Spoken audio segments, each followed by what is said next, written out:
Salve, salve galera, tudo certo com vocês aí? Tudo beleza, pessoal do primeiro ano B e do primeiro ano C?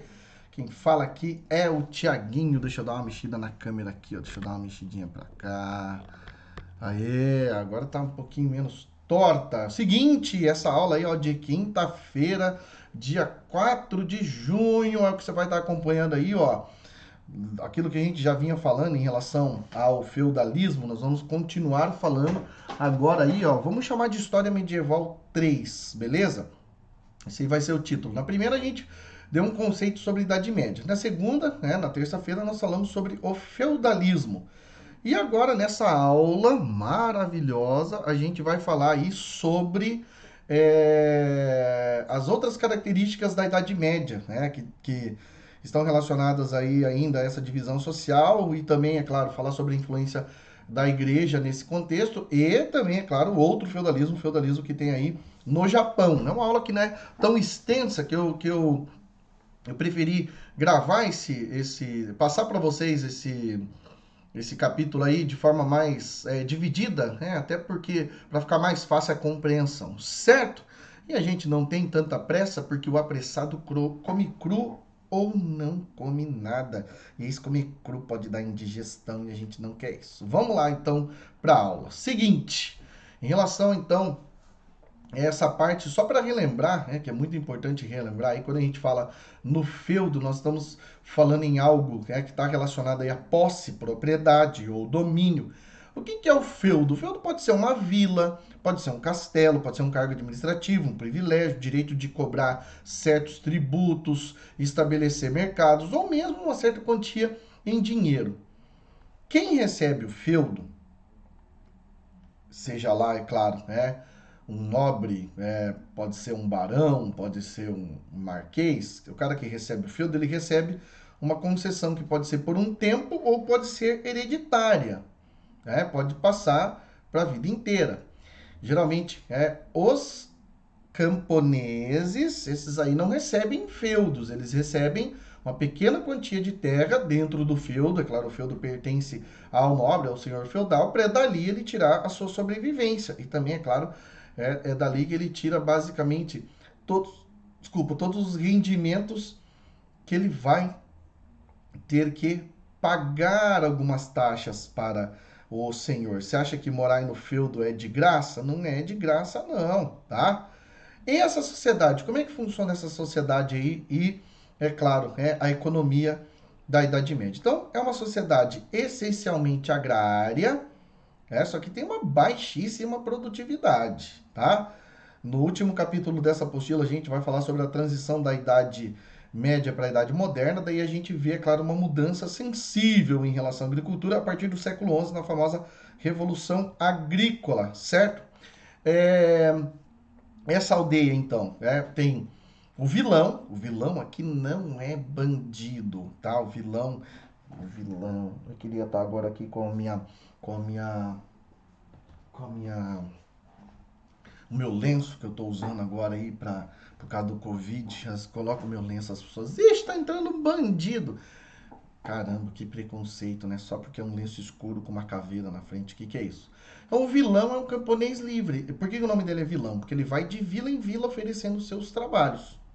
Aí tem o servo, que esse tá preso à terra. Esse aí jurou fidelidade, vai ter que ficar. Ele planta o quê? Cereais, cria gado, carneiro, cabra, porco, né? Vários aí tipos de víveres para a sobrevivência.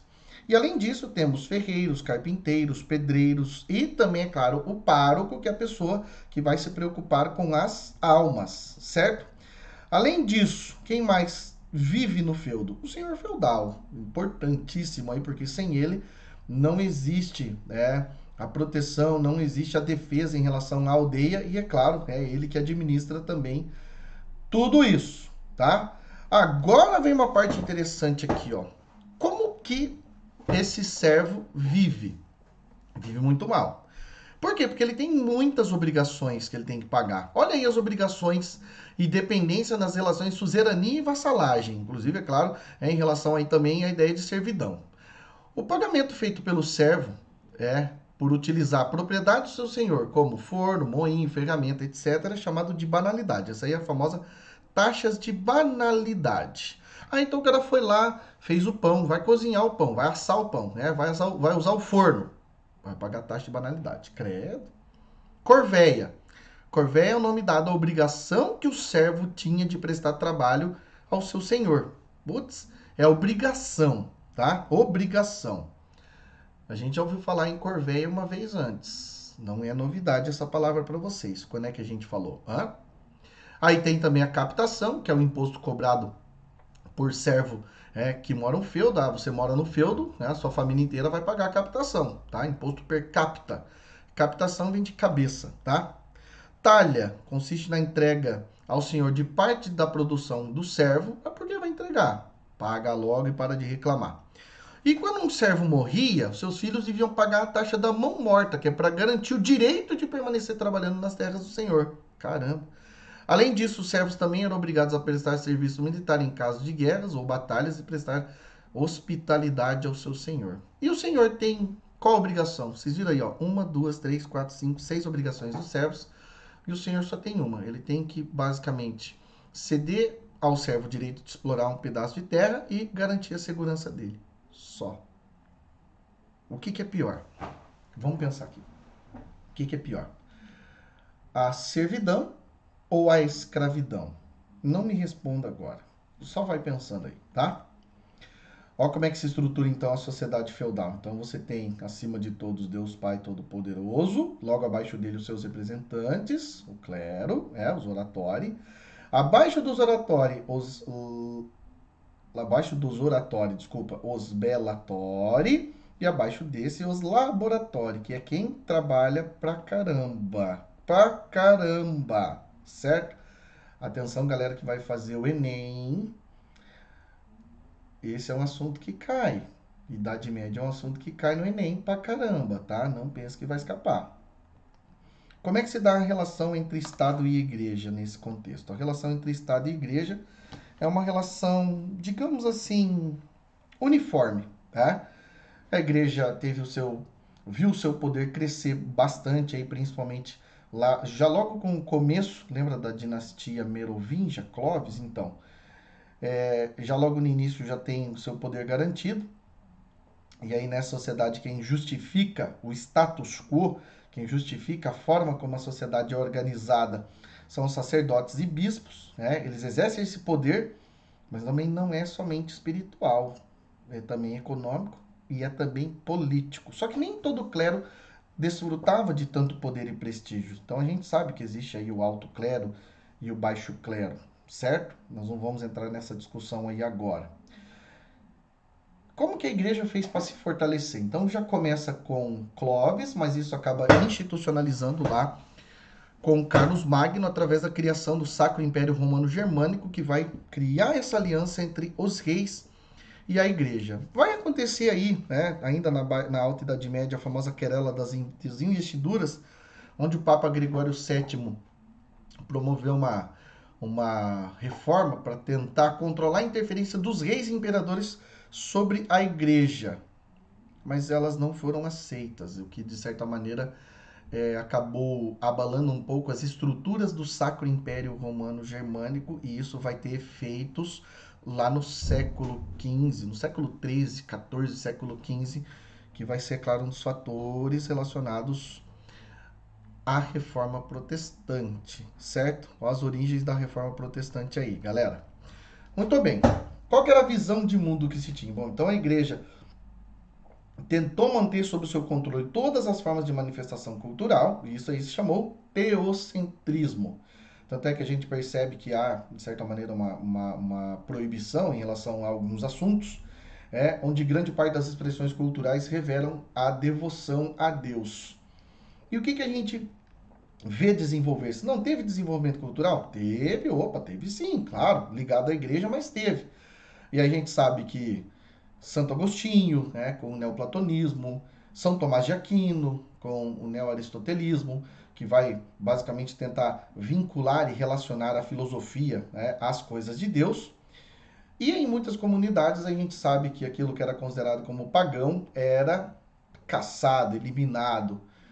Durante a Idade Média a gente vê também surgir aí o famoso renascimento cultural, que vai aproveitar para fazer uma leve crítica às instituições da Idade Média, o feudalismo, a igreja, enfim.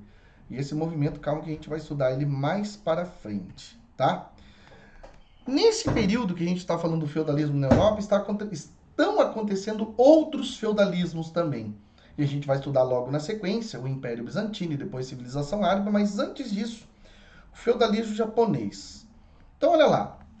Lá no século VI, houve uma tentativa fracassada de unificar o território japonês, onde surgiu aí a dinastia Yamato, a família Yamato, que passou a governar o Japão. Só que o poder político não estava no rei da dinastia Yamato, no imperador. Estava, na verdade, espalhado entre os grandes proprietários locais. E esses grandes proprietários locais acabaram tendo um desenvolvimento graças ao trabalho dos camponeses. O que vai se configurar isso aí? Feudalismo. Esse grande proprietário rural cede uma parte do seu terreno para que o camponês sobreviva e o camponês tem a obrigação de trabalhar para ele, ceder uma parte da plantação e, quando necessário, partir para a guerra com ele.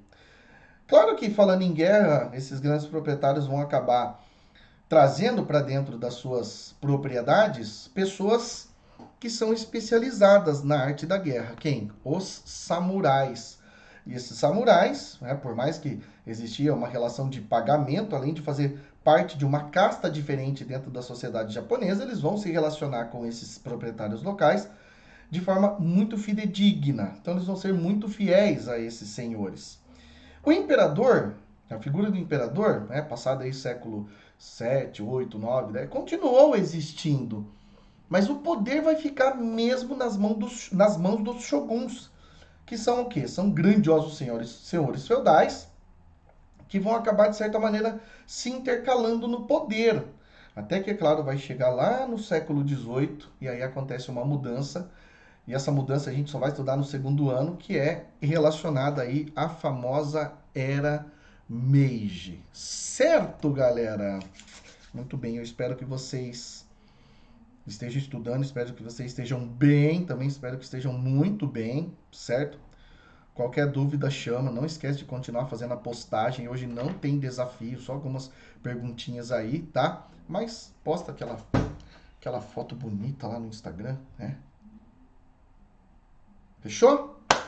Forte abraço, meus queridos, e até mais.